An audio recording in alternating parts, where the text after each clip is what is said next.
ஆங்கில புத்தாண்டு வாழ்த்துக்களை தெரிவித்துக் கொள்கிறேன்.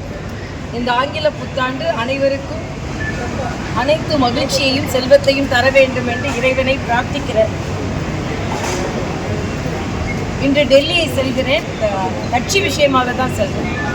மரியாதைக்குரிய அகில பாரத தலைவர் நட்டாஜி அவர்களை சந்திக்கிறேன். கட்சியில் இன்னும் ஒரு 10 நாட்களுக்குள்ள அத்தனை மாநிலங்களிலும் புதிய மாநில தலைவர்கள் தேர்ந்தெடுக்கப்படுவார்கள்.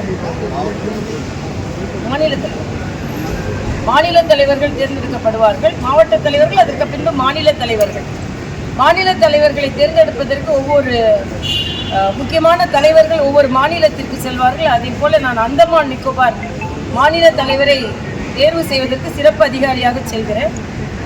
அதன் விஷயமாக மரியாதைக்குரிய நட்டாஜி அவர்களிடம் பேசுவதற்கும் தமிழகத்தில் உள்ள அரசியல் சூழ்நிலைகளை பற்றி விவரிப்பதற்கும், குறிப்பாக அண்ணா பல்கலைக்கழகம் போன்ற நிகழ்வுகளில் பெண்களுக்கு நடந்து கொண்டிருக்கின்ற பாதிப்புகள் இதையெல்லாம் விவாதிப்பதற்கும் தமிழக அரசியல் சூழ்நிலையை பற்றி எடுத்துச் சொல்வதற்கும் நான் செல்கிறேன். தமிழகத்தில் நேற்றைய தினம் மரியாதைக்குரிய முதலமைச்சர் அவர்கள் ஏதோ பெண்கள் எல்லாரும் தமிழகத்தில் எல்லாரும் மகிழ்ச்சியாக இருக்கிற மாதிரியும் பெண்கள் முன்னேற்றத்திற்கு முழு பொறுப்பு இவர்களே போல என்பதை பற்றி பேசி வருகிறார்கள். தமிழகத்தில் பல்லாண்டு காலமாக பெண் முன்னேற்றம் ஏற்பட்டுவிட்டது. மரியாதைக்குரிய பாரதியார் அதற்கு வித்திட்டார். மரியாதைக்குரிய காமராஜர் அவர்கள் அதற்கு கல்வி கண் கொடுத்தார்கள். எல்லாம் இருக்கட்டும், ஆனால் லட்சாதிபதியாக பெண்களை ஆக்கி கொண்டிருக்கிறோம். பாரதிய ஜனதா கட்சி ஆட்சி செய்கின்ற மாநிலத்தில் மகாராஷ்டிராவில் பார்த்தீங்கன்னா லாக்பதி அப்படின்னு ஒரு திட்டம் கொண்டு வந்து அவர்களை லட்சாதிபதியாகி கொண்டிருக்கிறோம். ஆனால் இங்கே டாஸ்மாக் கொண்டு வந்து அனைத்து மகளிரும் கண்ணீர் விட்டு கொண்டிருக்கிறார்கள். டாஸ்மாகை மூடுவேன் என்று சொல்லிவிட்டு தான் இவர்கள் ஆட்சிக்கு வந்தார்கள். எந்த வாக்குறுதியும் சரியாக நிறைவேற்றவில்லை. ஆனால் விளம்பரம் மட்டும் சொல்லிக் கொண்டிருக்கிறார்கள். திராவிட ஸ்டாக் என்பதில் நான் பெருமை கொள்கிறேன் அப்படின்னு சொல்லிட்டு மறைமுகமாக பிரித்தாளுகிறார்கள் என்று பாரதிய ஜனதா கட்சி சொல்கிறார். ஆனால் பெண்கள் இவர்கள் வீட்டுக்குள்ளே இருக்கணும்னு நினைக்கிறாங்க அப்படின்னு நினைக்கிறார். இந்த ஆட்சியில் தான், பாரதிய ஜனதா கட்சி ஆட்சியில் தான் ராணுவ அமைச்சர், நிதி அமைச்சர், வெளியுறவுத்துறை அமைச்சர் எல்லாமே பெண்கள். ஏன் மாநில தலைவராக நான் பெண், அவங்க கட்சியில் ஒரு மாநில தலைவராக பெண் இருக்க வச்சிருக்காங்களா? ஆக இது மாதிரி பேசிக்கொண்டே இருப்பதில் பல நிலை. மரியாதைக்குரிய அண்ணன் ஸ்டாலின் அவர்கள் மக்கள் நன்றாக இன்று புரிந்து வைத்திருக்கிறார்கள். தமிழகத்தில் பெண்களுக்கு பாதுகாப்பில்லை. கீதா ஜீவன் போன்றவர்கள் திருப்பி சொல்றாங்க. ஆனா நீங்க பாத்தீங்கன்னா நீதிமன்றம் தலையிட வேண்டி இருக்கிறது. இதற்கு முன்னால் ஒரு வழக்கிலும், அண்ணா நகர் வழக்கிலும் அப்படிதான். ஆக தமிழக காவல்துறை மீது நம்பிக்கை இல்லாமல், அரசியல் மீது நம்பிக்கை இல்லாமல் நீதிமன்றங்கள் தலையிடக்கூடிய மோசமான நிலையில் தமிழகத்தில் பெண்களின் நிலை இருக்கிறது. இன்னொன்று, யாரெல்லாம் பின்புலத்தில் இருக்கிறார்கள், அந்த சார் யார் அப்படின்னு கேட்டா உடனே இவங்களுக்கு சுருன்னு கோபம் வருது. என்ன பிரச்சனை என்றாலும் இதை போல பெண் குழந்தைகள் சீரழிக்கப்படுவது தடுக்கப்பட வேண்டும் என்பதில் நாங்கள் உறுதியாக இருக்கிறோம். அண்ணா பல்கலைக்கழகத்துக்கு ஆளுநரை விஜயம் சந்திச்சார்.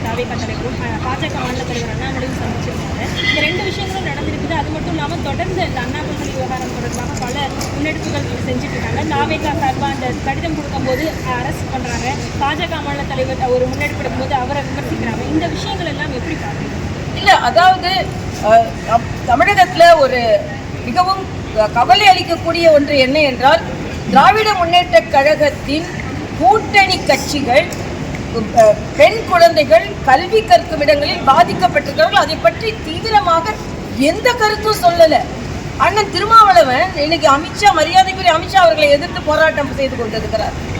அது அன்னைக்கே முடிஞ்சு போச்சு கதை. ஆனால் இன்னைக்கு நீங்க பார்த்தீங்கன்னா மரியாதைக்குரிய அம்பேத்கர் அவர்களுக்கு எவ்வளவு பெருமை சேர்த்திருக்கிறோம், காங்கிரஸ் எவ்வளவு சிறுமைப்படுத்தியது என்பதை மறுபடியும் சொல்லிக் கொண்டிருக்கிறோம். ஆனால் இன்று பெண் குழந்தைகள் பாதிப்படைவதை பற்றி கொஞ்சம் கூட கவலைப்படாமல் கூட்டணி கட்சிகள் அவர்களுக்கு ஓட்டு மட்டும்தான் வேணும் அப்படின்ற ஒரு சூழ்நிலையில அவர்கள் போய்கொண்டிருக்கிறார்கள். அது மாதிரி அண்ணன் செல்வ பெருந்தகையை நான் கண்டிக்கிறேன். மரியாதைக்குரிய மோடி அவர்கள் ஆழ் மனதில் இருந்து தமிழ் மீது அன்பு கொண்டவர்கள். அதை அவரோடு பணியாற்றுகின்ற, அவர் கீழ் பணியாற்றுகின்ற எங்கள் எல்லாருக்குமே தெரியும். ஆனால் தமிழை பற்றி சொன்னால் கூட அது நாடகம் என்று சொல்லும் அளவிற்கு தரம் தாழ்ந்து போய்விட்டீர்களே என்பதுதான் கவலை. அதே மாதிரி என்ன கீரல் விழுந்த ரெக்கார்டு மாதிரி அண்ணன் ஸ்டாலின் மத்திய அரசு இப்போ இன்னைக்கு தங்கம் தென்னரசு போய் நிதி அமைச்சரை பார்க்குறாங்க, நன்றி சொல்கிறாங்க. மற்ற அமைச்சர்களும் மத்திய அமைச்சர்களை போய் பார்க்கிறார்கள். ஆனால் ஒத்துழைப்பு தரவில்லை, ஒத்துழைப்பு தரவில்லை, தூக்கத்தில் இருந்தால் கூட அப்படியே சொல்லிக்கொண்டே இருக்கிறார். அதாவது நிதி, அது இந்த மெட்ரோ ரயில் திட்டமாக இருக்கட்டும், நான் கேட்குறேன், என்ன திட்டத்திற்கு நிதி கொடுத்தார்களோ அந்த திட்டத்தை சரியாக பயன்படுத்தவில்லை. 4000 கோடி நீங்கள் மழைநீர் கால்வாய் திட்டத்திற்கு என்ன செய்தீர்கள் கிடையாது. அதே மாதிரி நீங்கள் சிஏஜி அறிக்கையை நீங்கள் பார்த்தீங்கன்னா பல துறைகளில் பணம், குறிப்பாக கொரோனா போன்றவற்றில் கூட செலவு செய்யாமல் திருப்பி அனுப்பப்பட்டிருக்கிறது. அப்புறம் நிதின்னு சொன்னால் எல்லாம் திருப்பி அனுப்பப்பட்டிருக்கிறது. பெண்களுக்கான துறைக்கான நிதி செலவிடப்படவில்லை. இதுக்கு பதில் சொல்ல மாட்டேன்றாங்க. மத்திய அரசு ஒத்துழைப்பு கொடுத்து கொண்டிருக்கிறது. உங்கள் பாராளுமன்ற உறுப்பினர்களும் ஒத்துழைப்பு கொடுக்காமல் சட்டம் போட்டுக் கொண்டிருக்கிறார்கள் என்று சொல்லிக் கொள்கிறேன்.